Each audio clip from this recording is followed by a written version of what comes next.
in that mirror. Now tell me who's the fairest? Is it you? Is it you? Is it me? Is it me? Say it's us, and I'll agree, baby. Jump in the Cadillac, girl, let's get some. Assalamualaikum warahmatullahi wabarakatuh. Saya Dela Syahrani dengan NIM 2502007 dengan dosen pengampu Salmiati MPD PhD Program Studi Agroteknologi. Di sini saya akan memperlihatkan laporan praktikum saya yang berjudul Morfologi Akar dan Batang Tumbuhan. Latar belakang, morfologi akar dan batang mempelajari bentuk luar serta struktur kedua organ tersebut pada tumbuhan. Akar berfungsi menyerap air dari unsur hara dari tanah serta memperkokoh tanaman, sedangkan batang berperan menyalurkan hasil fotosintesis dan menopang bagian-bagian tumbuhan lainnya. Pemahaman tentang morfologi akar dan batang penting untuk mengenali ciri, fungsi, dan adaptasi tumbuhan terhadap lingkungannya. Tujuan dari praktikum ini untuk mengetahui dan memahami morfologi akar serta batang pada tumbuhan, termasuk bentuk, struktur, dan jenis modifikasinya, seperti pada tanaman kaktus, kacang panjang, gelintir, dan jahe.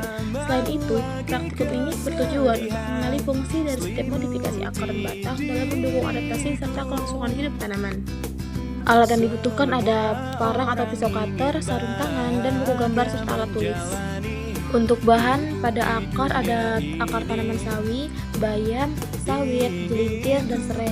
Dan pada batang ini ada batang pisang, pucuk merah, pepaya, bayam, kelapa sawit, kaktus, kacang panjang, dan batang jelintir. Hasil dari modifikasi batang kaktus, ia mengalami modifikasi menjadi batang sukulen, yaitu batang tebal dan berair yang berfungsi untuk menyimpan cadangan air karena hidup di daerah kering serta melakukan fotosintesis menggantikan daun. Kacang panjang, batangnya termasuk batang menjalur atau memanjat. Modifikasi ini membantu tanaman mendapatkan cahaya matahari dengan cara melilit penopang menggunakan sulur. Yang ketiga ada modifikasi batang jelintir, merupakan batang menjalar di atas permukaan tanah dengan mampu membentuk akar baru pada ruas-ruasnya. Fungsinya untuk memperbanyak diri secara vegetatif alami dan memperkuat posisi tanaman.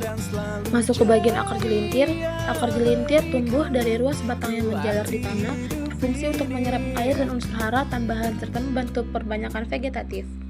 Akar bayam memiliki akar tunggang, yaitu satu akar utama besar yang menembus dalam tanah dengan cabang-cabang kecil di sekitarnya yang berfungsi untuk menyerap air dari unsur hara serta menegakkan tanaman. Akar serai memiliki akar serabut, yaitu akar kecil banyak yang tumbuh dari pangkal batang, berfungsi untuk menyerap air dan hara secara merata serta menopang batang agar kuat. Akar sawi memiliki akar serabut, bentuknya halus dan jumlahnya banyak, berfungsi untuk menyerap air dan mineral dari lapisan tanah atas serta membantu menopang tanaman berbatang lunak. Akar kelapa sawit memiliki akar serabut besar dan kuat yang menyebar ke segala arah. Akar ini berfungsi untuk menyerap air dan unsur hara dalam jumlah besar serta menopang batang yang tinggi dan berat.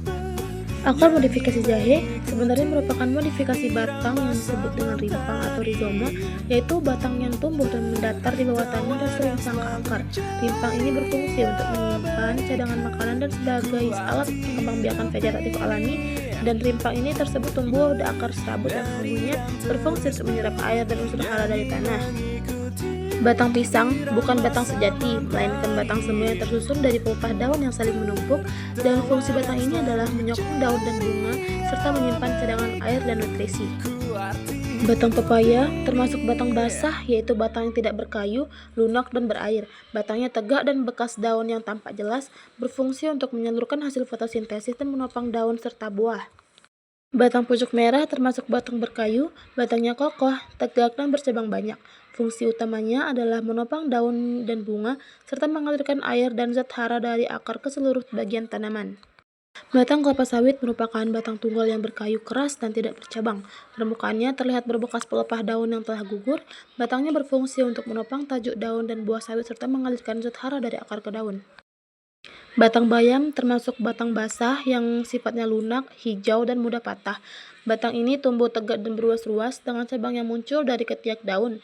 Fungsi batang bayam adalah untuk menopang daun dan bunga, serta menyalurkan air, unsur hara, dan hasil fotosintesis ke seluruh bagian tanaman. Nah, untuk pembahasannya, setiap tumbuhan memiliki bentuk dan fungsi akar serta batang yang berbeda sesuai dengan adaptasinya. Contohnya, batang kaktus menebal untuk menyimpan air, batang kacang panjang memanjat untuk mendapatkan cahaya, dan akar jahe untuk menyimpan cadangan makanan. Variasi ini menunjukkan bahwa morfologi tumbuhan berperan penting dalam menyesuaikan diri terhadap lingkungan.